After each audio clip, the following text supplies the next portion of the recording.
नमस्कार प्रिय बंधुगण आपण प्रत्येक को प्रभु जीशुकृष्ण मधुमय नाम आंतरिक नमस्कार। प्रिय बंधुगण आज आपण निमंत्रण नहीं आसी एक जबरदस्त साक्ष्य। तेज चलते साक्ष्य को प्रथम शुणा तापर आम आलोचना करिबा। मैं उसकी गवाही दे रहा हूं आपको और मैं आपको विश्वास दिलाता हूं कि जो बीमार या कोई भी समस्या हो, मैं गारंटी उसकी देता हूं कि अगर सचमुच आप विश्वास करोगे तो आपके शरीर से वो निकल जाएगा, क्योंकि मेरे साथ हुआ है ऐसा। मैं कुछ और कर रहा था, जीवन कहीं और बिता रहा था। लोग पैसे के लिए बहुत हद तक गुजर जाते हैं, हमने भी वही काम किया। चोरी नहीं करोगे तो धन कहां से आएगा, मारोगे नहीं तो गुंडा कैसे कहलाओगे। हमारे भी यही ख्वाहिश थी, हमने भी वही काम किया, लेकिन हमको पता नहीं था कि ये किसी की नजर में बुरा है।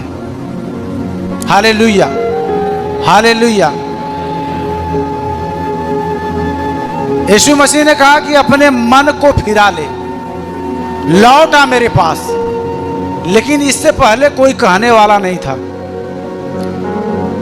मैं कुछ बातें ऐसे कहूंगा, आप समझ जाना।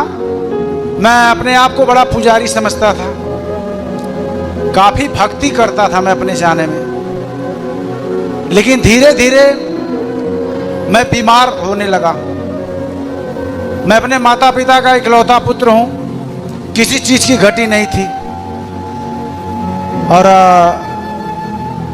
मैं ऐसे जगह पर था कि जहां बड़ी नाम और शोहरत था, बदमाशों में नाम गिना जाता था। लेकिन मैं हकीकत बता रहा हूं, जब मेरी मौत सर पर आई तो कोई बचाने वाला। मैं नदी नाला पहाड़ बड़े बड़े मंदिर मजारों में गया, जो चाहा, जो जिन्होंने चाहा मैं उनको दिया, चढ़ाया, पैसा से लेके जो भी। मैं कुछ अपने इस शरीर को बचाने के लिए उठा नहीं छोड़ा हूं। मैं आपसे सच सच कहता हूं, अगर कोई विश्वास न करे तो मेरे गांव में भी जाके पूछ सकता है, इसमें से मैं झूठ नहीं बोल रहा हूं। मैंने सब कुछ करके हार गया। मेरी शरीर पीला पड़ गई थे, जो आज इतना हैंडसम देख रहे हैं, ये यीशु मसीह जिंदा है, उसने दिया है मुझे, और यही सुनाने के लिए दिया है।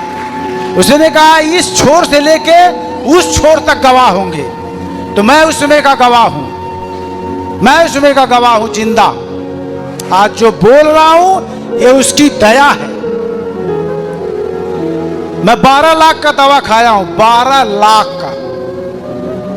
17 टैबलेट इस बार, 17 टैबलेट शाम को। आधी रोटी 2 दिन में 1 दिन खाता था मैं।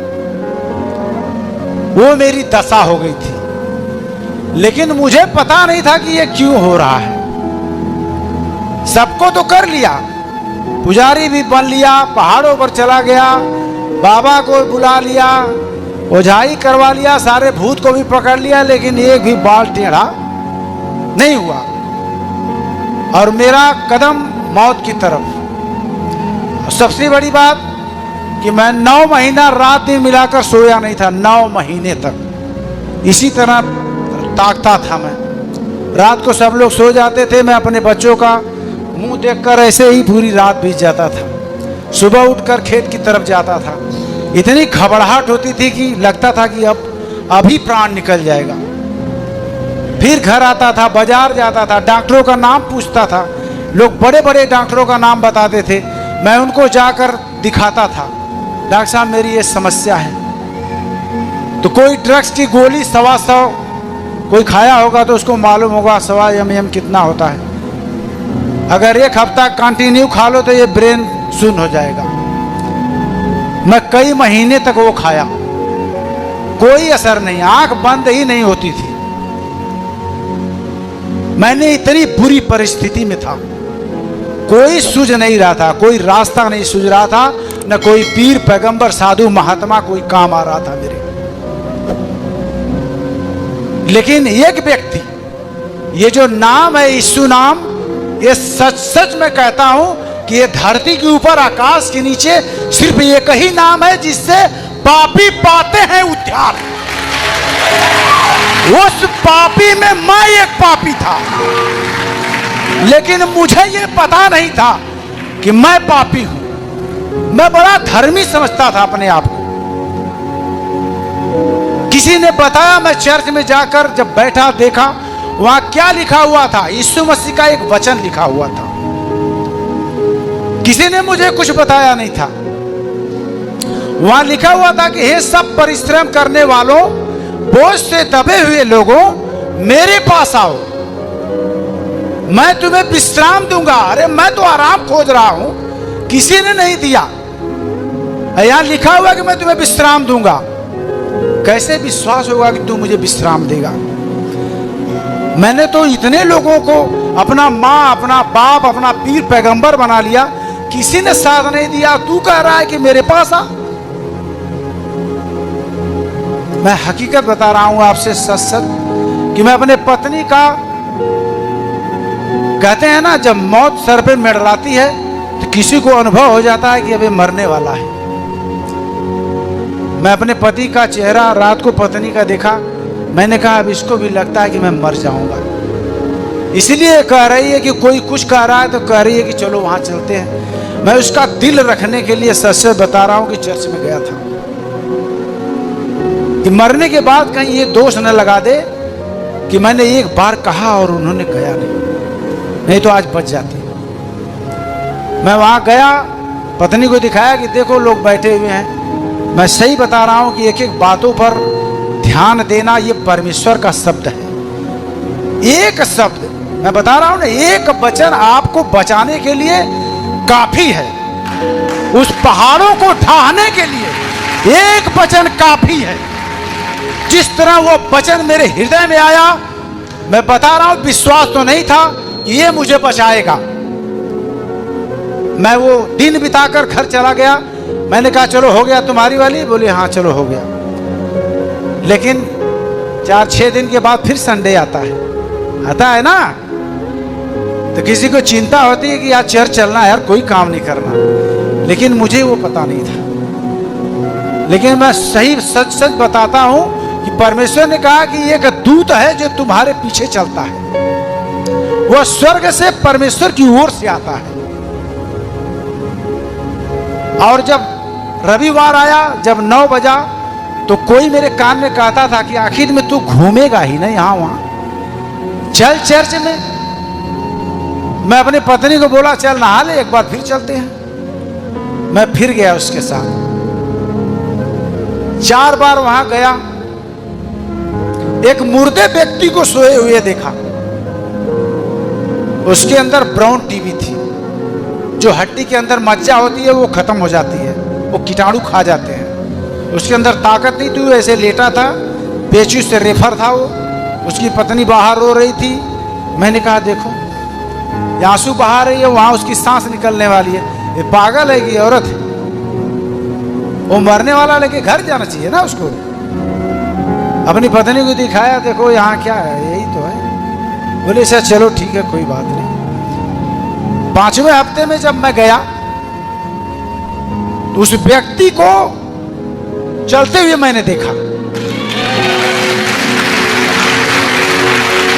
चलते हुए जब मैंने देखा, उसने कहा कि मैं आज 7 रोटी खाया हूं। मैंने कहा अगर ये मुर्दा जिंदा हो सकता है तो यीशु मुझे क्यों नहीं जिंदा करेगा? मैं आपसे सच सच कहता हूं कि मैंने जाकर उस फोटो पर ताका, कहा अगर तू मेरा बाप है, अगर तूने धरती को बनाया है तो मुझे जिंदा करके दिखा। मैं पक्का है कि मैं तेरा चेला बन जाऊंगा और तेरी सेवा करूंगा। मैं किसी को नहीं जानूंगा। मैं हकीकत आपसे बताता हूं।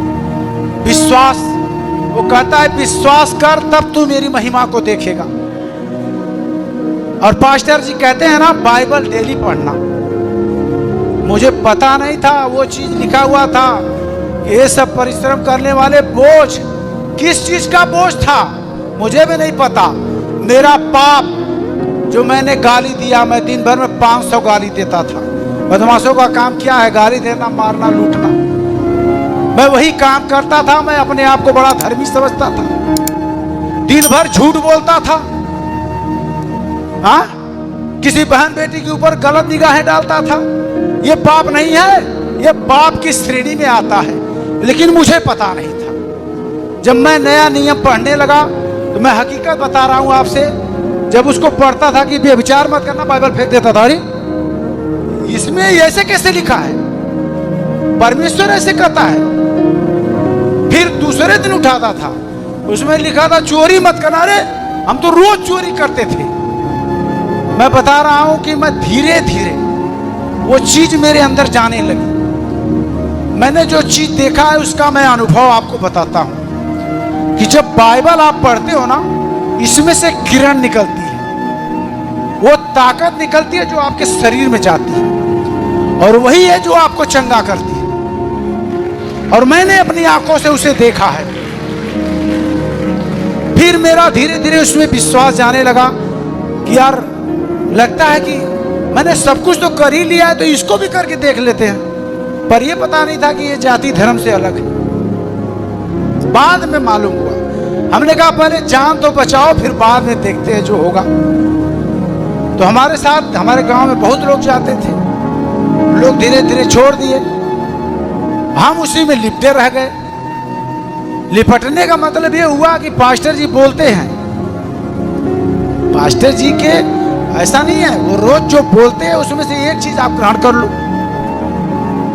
मैं नजदीक से, मैं गवाही, मैं दिन भर बताऊंगा, आप दिन भर सुनोगे, इतनी मेरे पास है। लेकिन मैं थोड़ा थोड़ा बता रहा हूं आपको विश्वास जताने के लिए कि जो ब्रदर बोलते हैं उस बातों पर हमें ध्यान देना चाहिए कि आखिर में वो क्या कह रहे हैं। वो कह रहे हैं स्वर्गदूत होते हैं, तो आपको विश्वास करना स्वर्गदूत होते हैं। और मैं आपको विश्वास दिलाता हूं कि स्वर्गदूत हैं, वो हमारे साथ साथ चलते हैं। मैंने अपनी आंखों से देखा है, उस पर मैं विश्वास करके बता रहा हूं आपको कि जब ब्रदर बोलते थे कि आप बाइबल पढ़ो, अब्राहम से परमेश्वर ने वादा किया था, और अब्राहम से परमेश्वर रूबरू बातें करता था। मैंने विश्वास जताया कि अगर तू इनसे बातें करता है जो तेरी अगुवाई करते हैं, तो मैं भी तो वो हूं जो अपने पापों को आज मान रहा हूं। मैं चोरी करना छोड़ दिया, गाली देना छोड़ दिया, तो क्या प्रभु तू मुझसे भी बातें करेगा? मैं आपको हकीकत बताता हूं कि वो सचमुच उसी तरह बातें किया जिस तरह अब्राहम से परमेश्वर ने बात किया। रात को हालेलुया हालेलुया, मैं 6 महीने तक चर्च में जाता रहा। मैंने कहा प्रभु मुझे कब चंगा करोगे आप? मेरी पत्नी कहती थी वो आप चंगे हो रहे हो, क्योंकि आपका शरीर पीला था वो काला हो रहा है। हमने कहा मुझे ये तसल्ली दिला रही है कि तुम मरो ना। हाँ, हमने कहा अच्छा चलो ठीक है। लेकिन मैं जाता था, कहता था प्रभु तू मुझे कब चंगा करेगा? एक दिन जो विश्वास मेरे अंदर था कि जो वो बोलता है वो पक्का कि मेरे साथ होगा। मैं रात को सोया हुआ था, प्रभु ने आकर उसी तरह मुझसे कहा कि आज तू चंगा हो गया। हालेलुया। तबे ख्रीष्टर प्रिय भाई भनी माने परमेश्वर एमिति केते लोकंकर जीवन को बदलाई देइचंती। आ जो माने प्रभु जीशु ख्रीष्टଙ୍କ परिचय पाइचंती, सेमानक मध्यरे अनेक सेमाने एई भली बदली जाइचंती। किए गुंडा थिला, सी आज पास्टर, किए पूर्वर चोरी करुथिला, आज से प्रभुंकर सेवक। एमिति अनेक साक्ष्य आपण देखिବାକୁ पाइबे। तेबे प्रिय बंधुगण, सତରେ आमको परमेश्वर महान अटंती, जे कि जनक जीवन को परिवर्तन करती। आ प्रभु जीशुख्रीष्ट निजे कहले, मोर स्वर्गस्थ पिता जहाँ को आकर्षण करेंगे से मो निकट को आसब। ता अर्थ या स्वर्गस्थ पिता जहाँ को आकर्षण करेंगे ना, से ईश्वर को निकट को आसब ना। किंतु आमे मन भाग्यवान, आपण जदि प्रभु जीशुख्रीष्ट को जानी, आपण भाग्यवान जे आपण को से आकर्षण कले और आपण ताहांको पाखक आसिले। तबे प्रिय बंधुगण जदि आपण प्रभु जीशुख्रीष्ट को जानी ना तबे विश्वास करंतु आपण उद्धार पाइबे आपण समस्त बंधन आपण मुक्त हो जिवे। नमस्कार प्रिय बंधुगण वीडियो भल लगी शेयर करंतु चैनल को प्रथम थर सब्सक्राइब करंतु। नमस्कार।